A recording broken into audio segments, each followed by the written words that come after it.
I guess I'll focus a little bit on this Ruins of the Earth stuff for today by Christopher Hopper, J. N. Cheney. Or, yep, I'm pretty sure that's how you say their names.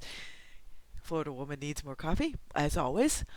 But I'm looking at this, it's like there's a couple indie companies, like indie publishers, that are coming to the forefront, and they usually have a staple of you know, anywhere between usually 2 to 12 writers, or maybe even more, because the Enderdale guy has definitely a lot more.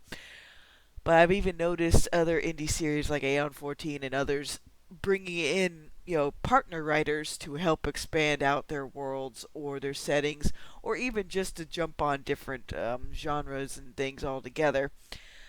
Um, I'm guessing that also ties into the fact that that's why I constantly see like the same 50 to 100 recommendations over and over again when it comes to being logged into my account. Like even though I haven't followed all these writers since, basically say like you click on Mr. Hopper's thing here, customers also bought items by Jason Onspach, Joshua Dazel, Rick Partlow, Mark Wayne McGinnis, M.R. Forbes, Nick Cole, Ken Lozitzo, Jonathan Yanez, yeah, again, Jasper T. Scott, Craig L. Allison, Jay Allen, Jamie McFarlane. I think Farlane does the Privateer series or something, because again, I've seen a lot of this stuff in my feed fairly consistently. So I think while you're logged in too, it also goes by the customers also bought, and based on whoever you follow, that shows up a lot more in your feed. So I've bought a fair amount of stuff from Onspach and Cole, Jay Allen, M.R. Forbes, as far as this list is concerned, or even a couple of Jasper T. Scott books.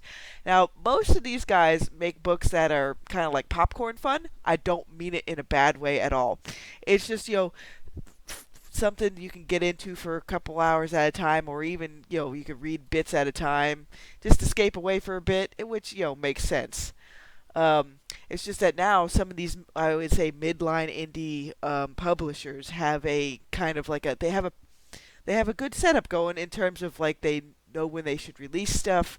They know how to basically climb the charts with having probably they have mini book bombs in a way. Like they'll have a bunch of their like a fan base, like, hey guys, we're releasing in this day at such and such time. Can you all jump on it like when it first hits? So that way they can get the initial uptick of probably like selling 50 to 100 copies. So that's the reason why sometimes the initial hits are just as important too. That based on all the research and fun times I've been going on with all these books and figuring stuff out and trying to get the algorithm and everything else and the search words to work for me. Which work for me. Whiplash. There we go. Let's keep going. But yeah, like I can see from here, based on what I looked at the sample, it seems pretty straightforward. It's like military sci-fi meets kind of like a little bit of a Stargate setup. Has a fair amount of tropes that I've always found fun.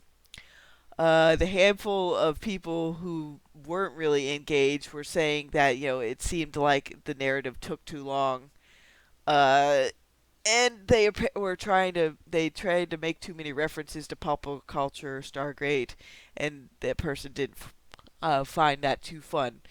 But me, to be honest, I'm the type of person where I find that sort of stuff like tongue in cheek and pretty hilarious to put in. I try to control myself with Uplift Protocol in that regard, so that way I don't make it too much like our Earth kind of connection, because technically it is a different Earth and different things have happened. So that's the reason why the Captain Cosmos thing is kind of like my stand-in for like making references to Flash Gordon or Star Trek or Babylon 5, that sort of thing. Even though I make like direct, sometimes a little bit direct quotes, but I just do it as kind of like a little bit of fun because I really want more people to watch Babylon 5. That'd be great. Yeah. But yeah, taking a look at this, if you just want to have a good time, you don't want to really think too hard about what's going on. It's a good way to escape for a little while. Because, I figured I'd even cover a little bit of indies that are more well known. So that way, as long as it gets more eyeballs somewhere, I'll cover a mix and match of things that are in my general wheelhouse, and even some things that are outside of it if it's to help like a smaller indie publishing outlet, or even a handful of trad pubs that I still do enjoy, which is majority Bane, a tiny bit of Daw, like one or two Orbit type, books, but most of those are either like older writers from their that they still have rights to. As far as like recent people, Sun Eater and Witchy Eye, those are like two of the bigger trad pubs I still read, along with Jeannie Coach's Alien series. Really, yeah, like I can count on one hand how many big trad pub people I still read for the most part, besides the usual suspects over at Bane Books, that sort of thing.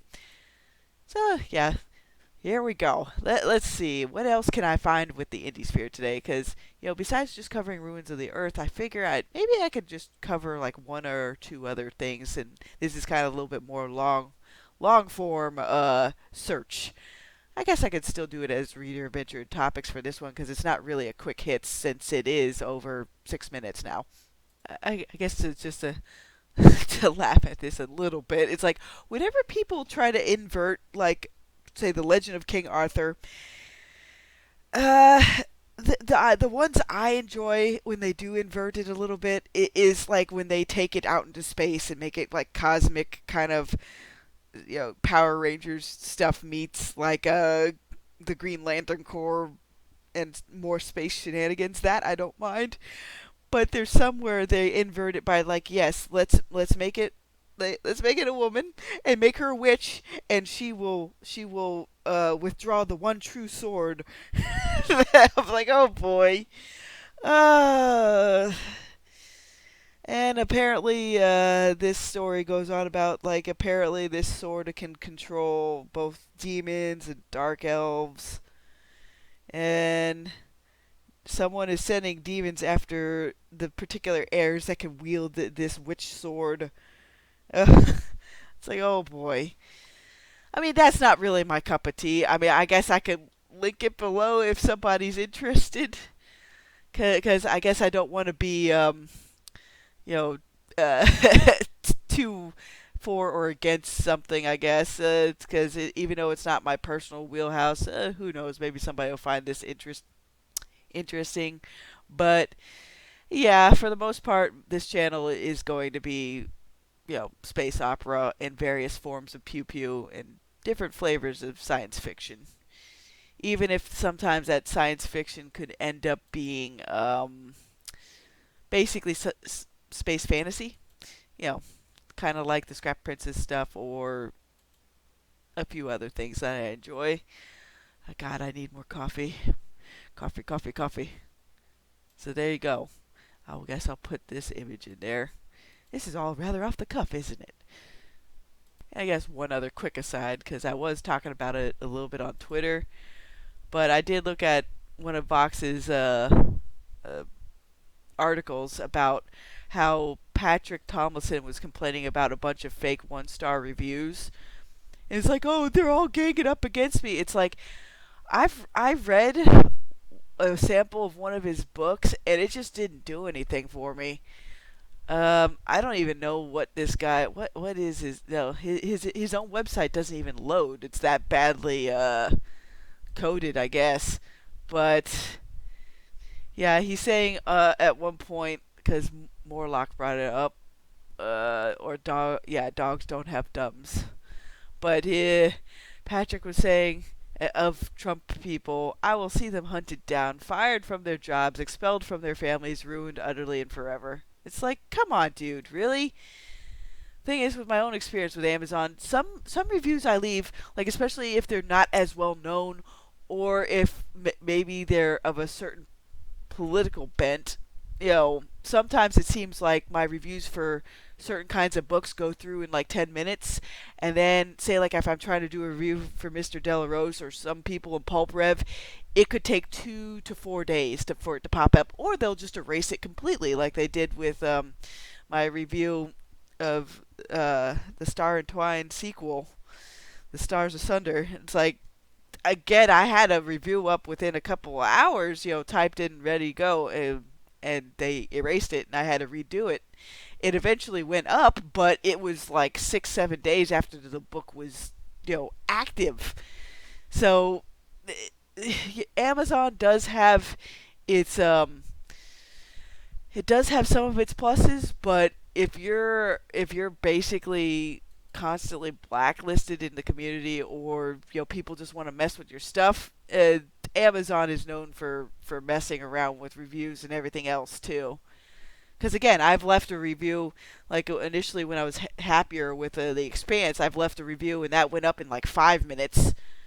And then again, when I was trying to put up reviews for even Yakov Merkud's Galaxy Ascendant, which I think people should also read, uh, it would take days sometimes. Like, I think the only time one of my reviews went through fairly quickly with his book was when I initially reviewed the first book, because I guess he wasn't as well known to certain kind of gatekeeping entities. Because I don't believe all of Amazon gatekeeps, but they definitely have employees on their roster that will mess with book reviews and everything else. Because again, like at one point they put some of my reviews of Mr. De La Rosa's books under a sensitivity filter, and Yakov also got hit with that. So I had to go into my account and manually turn off my sensitivity filter. Because it's not like I could go on Amazon and buy adult products. That's not what I use Amazon for. I just buy books off of it mostly, and maybe some movies. I get some random junk from my mom because she's like, she doesn't want to use the internet to get stuff unless it's getting it from base, that sort of thing. So there you go. I guess that's my ramble for today in Readers and Topic. Or Reader After Topics. Like, there we go. Who knows? Have a good day, everybody.